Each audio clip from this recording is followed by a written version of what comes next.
Hi, everyone, and thank you for joining us for our very first Children and Youth Speaker Series program today. We are going to give it a couple of minutes just for all of our guests to get settled in. My name is Adriana Lombardo. I am the Program Manager for Child, Youth, and Family Programs here at AboutFace, and I've been with AboutFace for almost 2 years. Hi, everybody. My name is Namrit Sidhu, and I am the Program Manager for Peer and Community Support at AboutFace. And I've also been with AboutFace for almost 2 years. Awesome. So today, before we do get started, I am going to start with a land acknowledgement.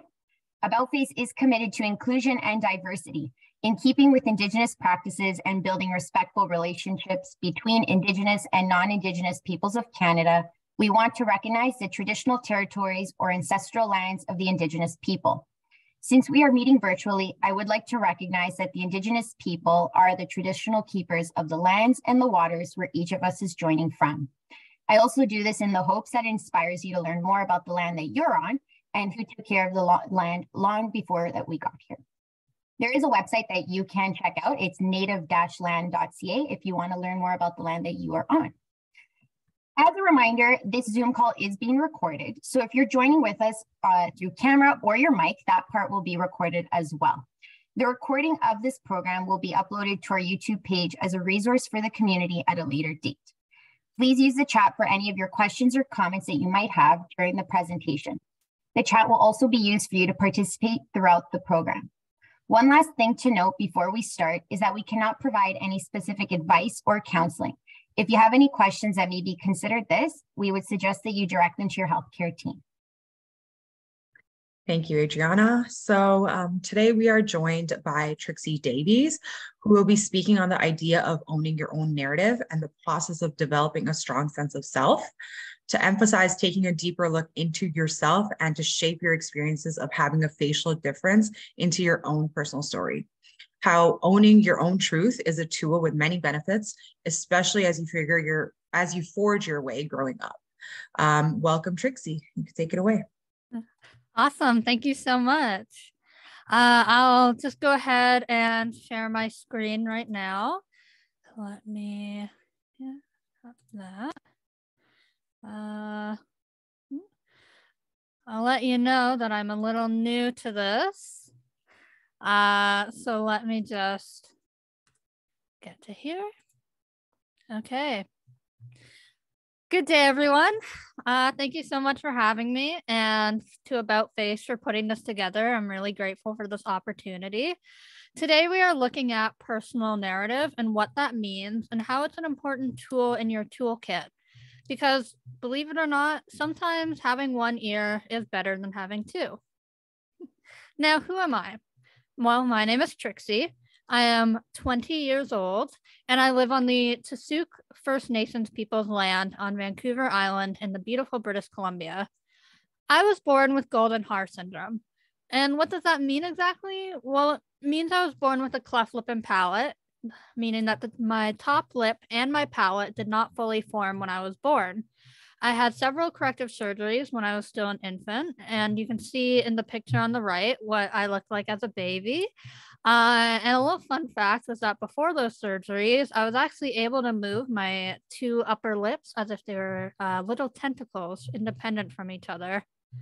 Goldenhar is, for me, also comes with something called hemifacial microsomia, which is a big word, so let me break it down a bit further, which is that hemi means half, facial of course refers to the face, micro means small, and somia means of the face, which basically translates to half my face is smaller.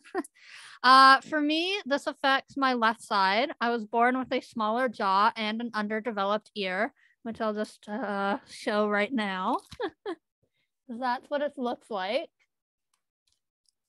Along with the rest of my facial features on the side being smaller. Now, Goldenhar is a broad diagnosis. There's a lot of ways that Goldenhar can present itself. This is just how it shows up in me.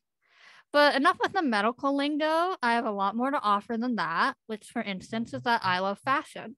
I've always felt pulled to fashion, but after a massive surgery in 2018, I started to view fashion as one of my greatest tools for expressing myself. I would wear all sorts of things to school, from silver disco pants to a pink satin robe at one point. I realized that fashion was something I could have fun with and was a great way to stand out. And during the first pandemic lockdown, I got really into crocheting. Admittedly, I'm still not very good at it, but I liked having something to do with my hands as it's very relaxing and it's rewarding when a project is finished. I also love movies. I've even strongly considered going into film writing after I was done in high school. I'm most fond of musicals, which kind of leads me into my next fun fact, which is that I'm a performer.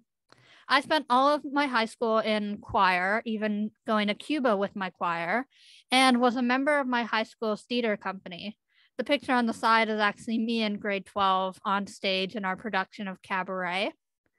Activism has also been something I've always been involved with. Even when I was younger, I've just always had a strong sense of justice. I've walked in multiple pride parades. I participated in the 2019 school walkout for climate change. And in grade 12, I was in the process of making a program that would have LGBTQ students help educate teachers on LGBTQ matters. This program was cut short by the pandemic and by my graduating, but it was a good exercise in creating change. And speaking of change, a little fun fact about me is that, oh, one moment. No, I dropped it. I can attach coins to my head. What does that mean? Well, I have a bone anchored hearing aid, which stays on my head via a magnet on the hearing device and a magnet on my skull, which means that I also can connect small little magnetic objects to it. And if you have anything similar, I do recommend trying it out because it is a great party trick. Now, I have worked with AboutFace before. I was a part of the Beyond My Face campaign and got to fly out to Toronto with my dad for a weekend to be in the video shoot, which was a really awesome experience, especially as it was my first time really getting to engage with the facial difference community. I've spoken on a few panels, both through AboutFace and other organizations, which has all been really empowering experiences. So I'm going to go ahead and play the video. And we can just watch that real quick.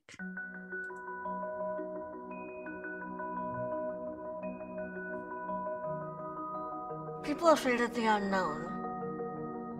It's not something to be afraid of. It's just something that I was born with. When people stare, it's a total confidence killer.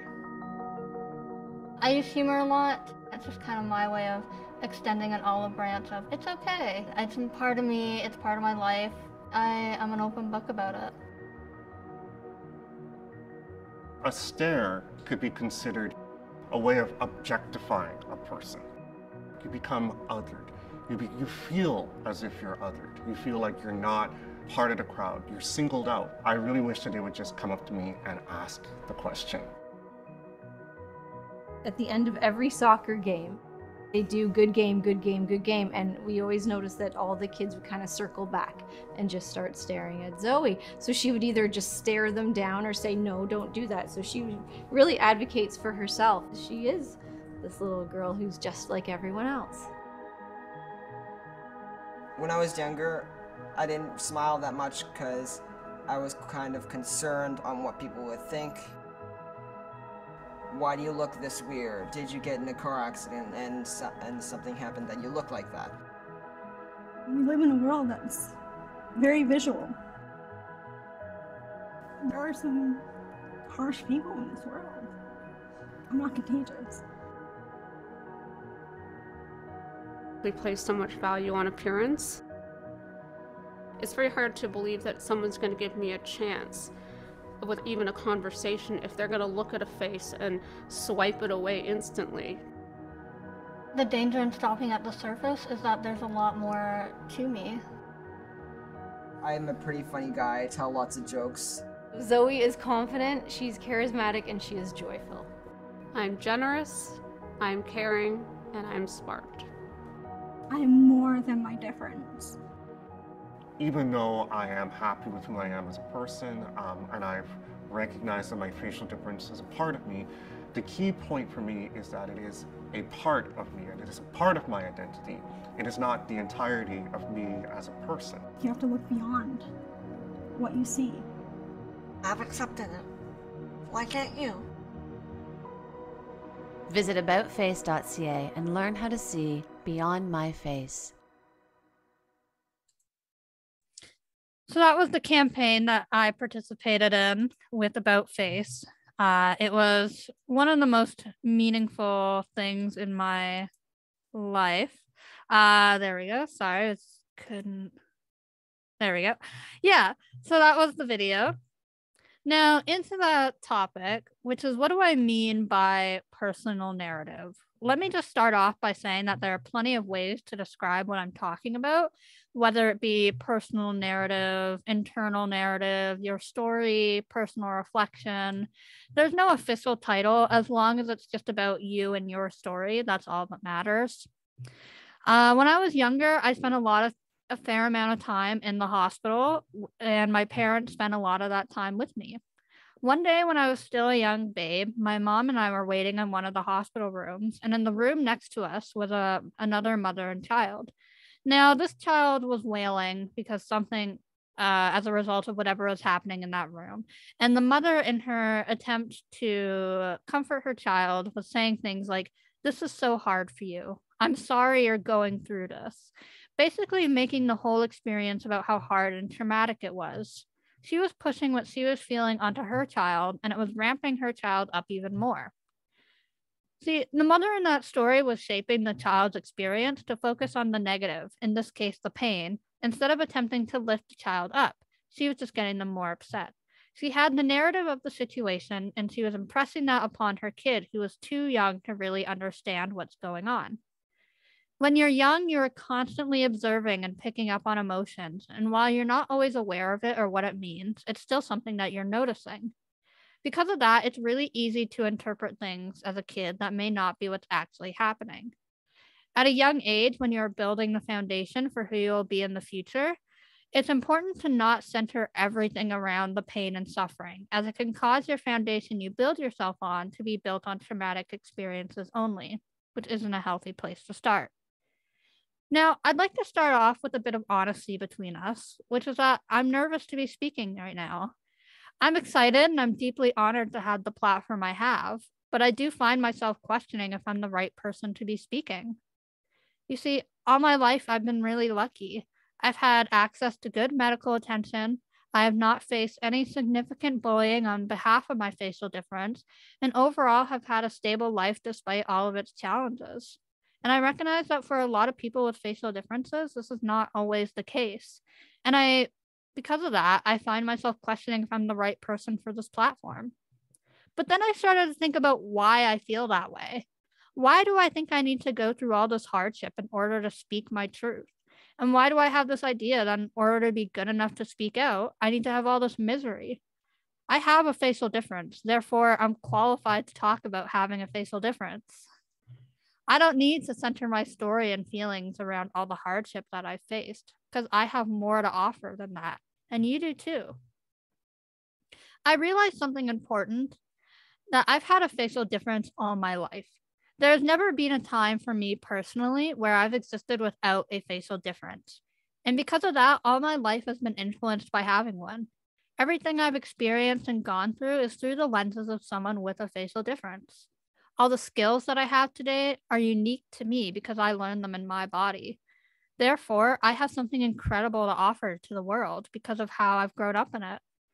Now, if we all have our totally unique experiences that we have processed in our unique ways, then we have something valuable to offer to those around us. It's hard to take all that knowledge and shape how you want it to be, because we are often taught to do it by those who don't know what it's like to have a facial difference. One of the most important things about crafting your own narrative is not letting other people force what they think you should know onto you. It's about taking control of your story in your own way, because you are the ruler of your story, not anyone else, and it's you who gets to learn from it and decide what you want to do with it next. The hardest step is having to believe in yourself instead of believe what others think of you, because we have more to offer from our lives with having a facial difference and the pain we've experienced from it. We all have a story to share. We all have something to offer that is one of a kind. It's about taking all your experiences and harnessing them into something you can learn from, share from, and help others with. Now, why is it so important? There is a confidence gained from controlling your own story that cannot be denied. Once you take the reins of your own narrative, it inspires a certain confidence. For me, I used to be extremely hesitant when making choices because I was constantly doubting myself. But once I cemented the idea that I'm my own person with unique ideas to share, it started to become easier because I was able to reassure myself that I've gotten myself this far, so therefore I should be doing something right and to keep trusting myself. I've learned that having a facial difference, there's a level of awareness that you have of your surroundings that many others do not have. I'm sure, as most people's facial differences know, you are always catching people staring at you, and you develop a sixth sense almost for noticing when people are staring. For me, I'm constantly aware of what side of people I'm standing on because I can't hear as well out of my left side, and I'm constantly placing myself in the best spot so that I can hear what's around me. There is a constant awareness that we have that is actually kind of a gift, because you can take that and you can mold it into different parts of your life. Like when I'm at work and I'm in charge of a team, I am constantly aware of what they're doing and what is coming up. I've gotten really good at spinning multiple plates. It's because of those skills of awareness that I've been building all of these years that I can now apply it to different parts of my life. Another thing that comes with this is empathy. I can relate to people who feel different because I understand exactly what it's like to be the odd man out. Because of that, I often have people in my life who feel comfortable confiding in me, even if they don't know me that well. Being empathetic towards people in all situations is a useful tool in your kit, as it makes people more comfortable with you, and you can use it well socially, and it's just a good skill to have. There is not a single part of my life that isn't impacted by having a facial difference. And by that, I mean everything I have lived up to this very moment has been from the perspective of having a facial difference. It affects every part of my life by simply being something I've existed with forever. For a long time, I viewed it as something that held me back, like I wouldn't be able to get anywhere or do anything because of it. Once I started viewing it as a powerful tool in my arsenal, it's like everything suddenly made more sense. For example, in my professional life, I feel more confident in making decisions and speaking up in my workplace, as I'm naturally just more sure of myself now.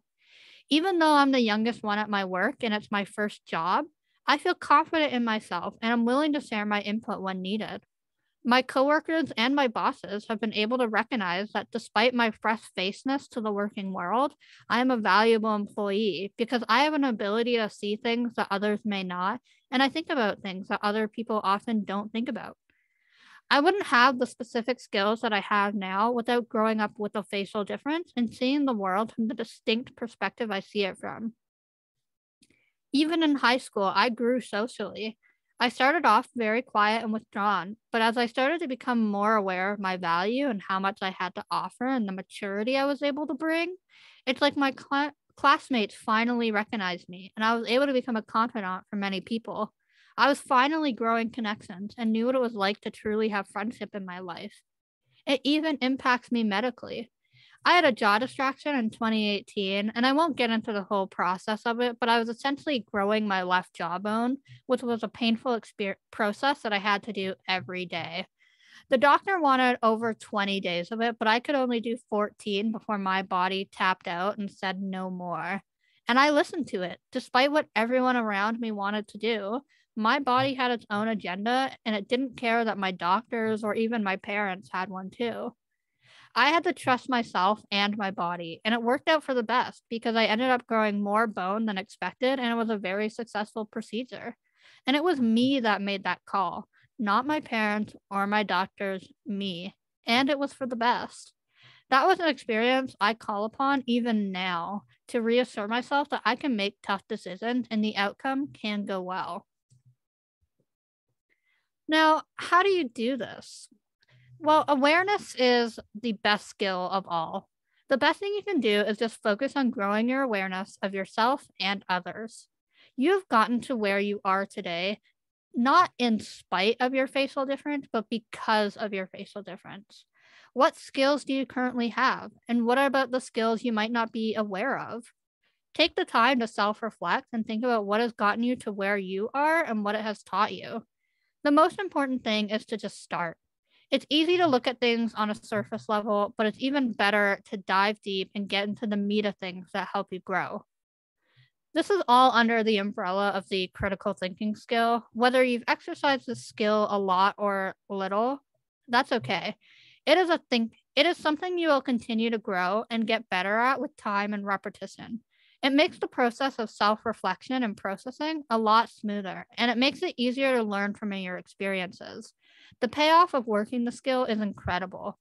Take the time to study what is around you, and what you have experienced and what you continue to experience is a great thing you can do. You can gain a deeper understanding of just about everything you do, everyone you know, and everything you see. When you have a facial difference, you don't often see representation. We have to forge our own paths and rely only on what we know. We rarely get to see ourselves as the love interest or the player scoring the winning point or the best-selling author. And it can be easy to fill in those blanks and believe it's not possible. But that's not true. It's entirely possible. It's not easy, but starting to recognize those thought patterns and declaring them to be untrue is the biggest step you can make for believing in yourself and believing that you too can do great things. You can choose what's in your story. It's your life after all. And I do encourage you to try thinking outside of what you've experienced medically, because it's easy to default on your medical experiences to be the most important ones, but we do have a life outside of it that is equally valuable. That being said, your medical experiences are important and do play a part in our lives, so don't just ignore them. I just recommend trying not to center them and make them the most important part about who you are. Picture specific moments in your life that have good energy and focus on what makes them so good. What did these moments teach you? What makes them important and causes them to stick out? As time goes on, you build these critical thinking skills, and it'll become easier to reflect on your life and interpret it how you please. Don't give up on it. Now, we're going to start with our first activity, which is a memory flow chart. If you've got a pen and paper, that's great. Otherwise, you can just do this in your head. These is basically about looking back on your life and taking key experiences and thinking about what you learned from them. What makes them stick out to you? And how do you consider it to be a part of the core of who you are now? I'll walk you through mine, and after that, if anyone would like to share, then we can have a moment to share ours. So mine, the one on the right is just an example slide. Mine is on the next one. So this is what my flow chart looks like. So, for instance, playing Queen Bee at recess. Well, in my days of primary school, we would play the beehive at recess, which just meant that we pretended to be bees. And I was always the queen bee. And that laid some confidence for the ground. That was a huge meaning of confidence for me. Another thing was moving to Vancouver Island. I spent a majority of my life growing up in Vancouver, and when we moved to the island, it was a major shift for me. But I was able to find my place and lay my roots here, and it proved to me that I was able to adapt. Even my first theater party taught me a lot. It showed me that I could start making connections with my peers and that I actually knew how to do it. Getting my driver's license was my first taste of independence, and I learned that I really liked being independent. I actually failed my first test, but passed my second one, which showed me that I could overcome failure and see success. Graduating high school is another one that sticks out to me. I mean, you spend your whole time growing up thinking that high school is the finish line. So for me to prove to myself that I could do it was so rewarding and was the start of a new journey. And the last one is pretty recent. I went on a work trip by myself for 3 weeks to a place I'd never been before, and I'd never been away from my family for that long. And it was hard, but I proved to myself that I could do it and that I had a lot of adult skills that I hadn't realized I had beforehand. I came back home a more confident person and actually got myself a promotion afterwards because I felt more confident about asking for one. So that's my memory flowchart that I have right now. If anyone would like to share. Now this is where I'm a little technologically not as advanced. Okay.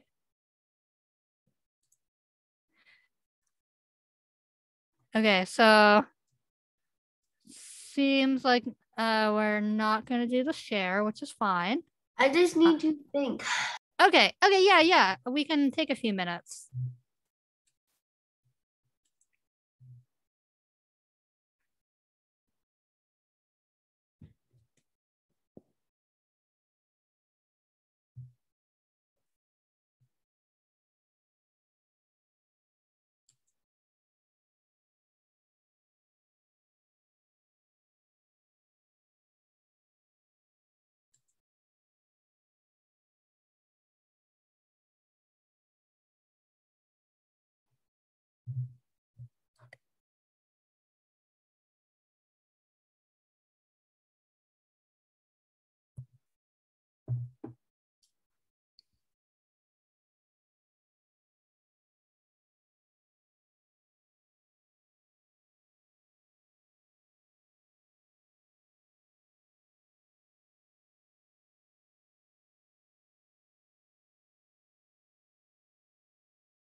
Okay, I'm ready.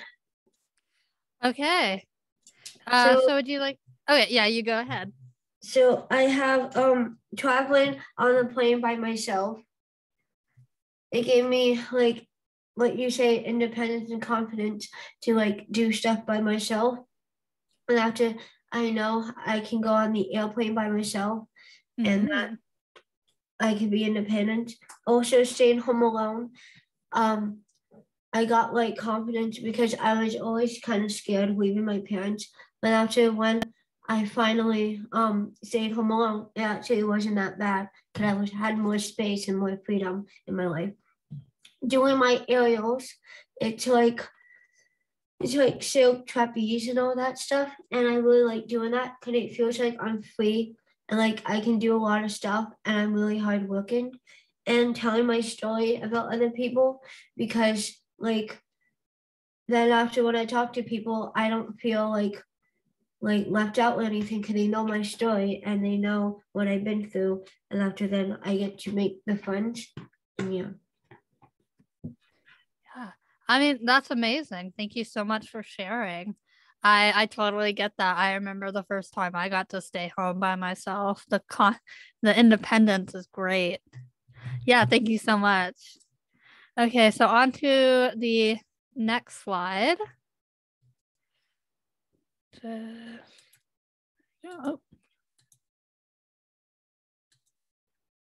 Which is talk about other people's influence. I've made a few mentions to the idea of what other people may think of us. As people with facial differences, others are quick to make judgments about us based solely on what we look like. Having people constantly judge your character before you get a chance to even say anything can be tiring and wear you down. I know it certainly has for me. That's why it's so important to start shirking off what other people think of you and trust your own judgment of yourself and believe it. When you're young, your parents are the ones making the decisions for you. They are your number one supporters and speak on your behalf. As you grow older, you become more equipped to make those decisions and speak up for yourself. Eventually, you're able to put language to your emotions and what you feel.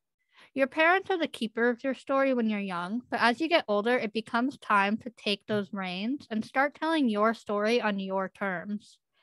Parents can be great supporters, but there does come a time when you know what's best for you and you know exactly what you're feeling and you know how to say it in your own words. And it's just better to express that from yourself. And have you ever noticed that when there's a character in a movie with scars, they always end up being the bad guy? It often feels like any character with any sort of physical difference is the villain, and the reason for their villainy often relates to whatever difference they have. It can be disheartening to see yourself constantly as the bad guy in every form of media, and how people with facial differences are never seen as the good guys. Seeing yourself represented just as a bad guy can feel pretty bad. I remember in grade 11, I had a free period that I spent in the library, and I spent 2 days straight just reading Wonder. And I would sit on the library couch reading and silently crying because I finally felt related to. I was 16 years old the first time I felt an ounce of representation. And that was really important to me, and I could finally see that this is what it felt like to feel represented. It's important to fight back against that and make sure that you don't start to believe that you're only could be a bad guy, because we can be the good guy. We deserve to see ourselves as characters who are good, kind, and loved. Now, in the next slide is another challenge. This is from the 2018 animated movie Spider-Man Into the Spider-Verse. There is a poignant line from the main character. Anyone can wear the mask. You can wear the mask. In this case, it means that anyone can be Spider-Man no matter what. It doesn't matter who you are, what you look like, or how you get there. You can do it too. So here's a challenge. If you were a superhero, what would your power be and what would your name be? Who are you as a superhero? Take some time to think about, if you were a superhero, what would you want to be? How do you want to see yourself represented? And I'll go through what my idea is, and then we can take a few minutes to brainstorm. And if anyone would like to share afterwards, that's awesome. So my superhero character is named Blossom and has the ability to control plants. And I would picture the signature colors as pink and green. And I think the headquarters would be in a greenhouse, along with my arch nemesis being someone like Dr. Circuit, or someone who's maybe about like the opposite of kind of nature. And I think that would be my idea of what my superhero would look like. I decided to spare anyone from my attempts at drawing a superhero, as I am not artistically very talented. But I'll give us a few minutes and then we can share if anyone would like to.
I'm ready. Okay, go ahead. Sorry it took a while, but It's okay. My superhero name will be Sky. My powers would be air, so I can like fly. Like I can fly and control air. And my signature colors are going to be blue and white because that's the color of the sky and clouds. And my headquarters would be like on a cloud house in the air. And my nemesis will be earthworm because that's the opposite of air. I love that. Earthworm is such a good nemesis name. Thank you. Thank you. Yeah, thank you so much for sharing. Okay, on to the next slide. Yep. Now, here are some ways to practice owning your own narrative in real life. And I've got some examples to help. So, medically taking control is a great way to exercise this. In my personal experience, as I got older and was attending appointments, doctors would often always talk about me to my parents when I was in the room as if I wasn't even there. They would ask my parents something like, "How's Trixie doing?" And my parents would be like, ask her, she's right there. There are certainly growing pains that come with as you get older and you start to take control of your story. So I encourage you to pipe up when doctors ask questions about you, because who better to answer them than yourself? When I was younger, before high school, my dad would come into my schoolroom one day early in the year, and we would sit in front of my class and tell my story. Explaining to my classmates why they were playing at recess with someone with one ear was a great icebreaker. This was especially important when I was younger and I wasn't attending school as much due to medical situations. I've always found that it's easier to address my facial difference with people in the earlier stages of meeting, as it gets it over with and kind of gets rid of the awkward, are they going to ask about this or do I have to bring it up energy. It certainly helps ease some of the possible tension. I also find that making jokes is maybe one of the best things you can do. It's incredibly healing. Jokes are one of the best ways to take back your facial difference. Being able to laugh about it and acknowledge it in a cheery way does a lot for how you and the people around you view your facial difference. It shows off that you're comfortable with it and that you're even proud of it. Some people have been a little affronted by the brazenness in which I've made some of my jokes, but that's for them to deal with, not me.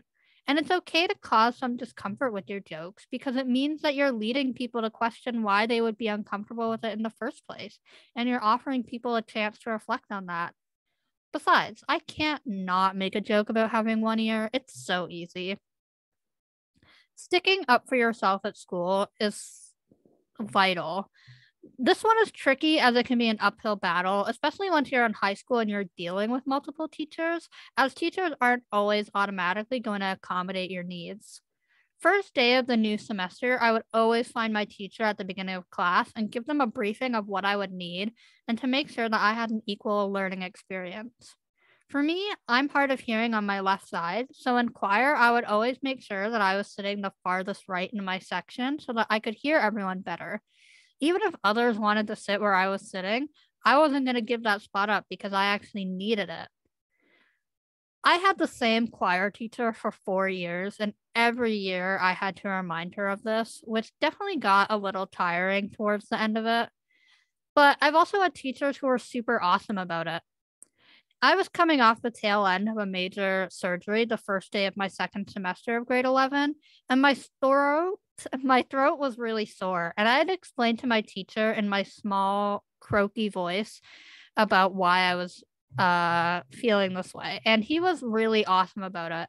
He actually sent an email to my dad after our talk, and he ended the email with one of the funniest things I'd ever read, which was, "I shall limit karate chops to the throat and not require her to yodel until she tells me she is good to go," which instantly made me feel safe with this teacher because I knew he had a good sense of humor about it, but he also cared at the same time. If you take the leap of sharing this part of yourself to people, it's definitely nerve-wracking, but you will find hidden gems of people who just get it. The last thing is reversing your negative thought patterns. When you catch yourself having a negative thought relating to your facial difference, make note of it and confront it however you need to. Be gentle with yourself in the midst of it, but just make sure that you're catching those thoughts. It's all about being aware of what you're thinking about and how it can impact you, both negatively and positively. Because when you have a negative inner dialogue, it will show itself in who you are. And once you start changing that to a positive inner dialogue, you can really improve your outlook on life and people will see you in a different, better light. It's just number one thing that I always want to emphasize is just having an awareness is, even if it's just playing in the back of your head, being aware of everything, it really does come with a lot of benefits. We as people with facial differences do not often have places to look for guidance that meet our specific experiences. We have to progress forward by ourselves, and that means needing to trust ourselves, which is admittedly really hard. Every life is unique, but the ones that we lead are extra rare. And because of that, we have a lot to offer, more than what people expect us to have. So take control of your story. Don't let other people push whatever they think you should feel onto you, because they don't know the intricacies of having a facial difference. So don't get bogged down by what others believe you should be like. Take the time to look deep in yourself and the experiences you've had and start to think about what it has taught you in the moment and what it can still teach you now. No one can tell you how you're supposed to navigate this life except you. I just hope you realize how special you are for having a facial difference and how much it actually has to offer. It feels like when we talk about our facial differences, it's always about how hard it is or how it limits us. But what about all it gives us? We should be celebrating how different we are because we have something that other people don't. And because of that, we have perspective, opinions, thoughts, feelings, and knowledge that no one else has. And it's a powerful asset. Harness that power. Take it and utilize it. Share it with everyone. You have something to offer that very little people do. And if you use it in the right way, you can go far with it. Thank you for listening. I'm incredibly honored to have had this opportunity. This has been amazing. Thank you so much. And if there's any questions, now is the time to ask them. Thank you.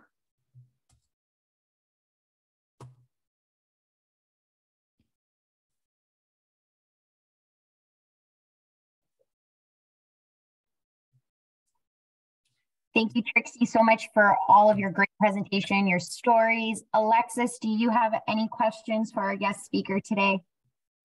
No, I don't think so. But you did a great job. Oh, thank you. Amazing. Well, Trixie, thank you so much for joining us on behalf of AboutFace. We are very grateful for you sharing your story. For all the participants that joined today, thank you very much. This was recorded, so this will be uploaded to our YouTube channel for future reference at a later date. So thank you, everyone, for joining. Thank you. Yeah. Thank you.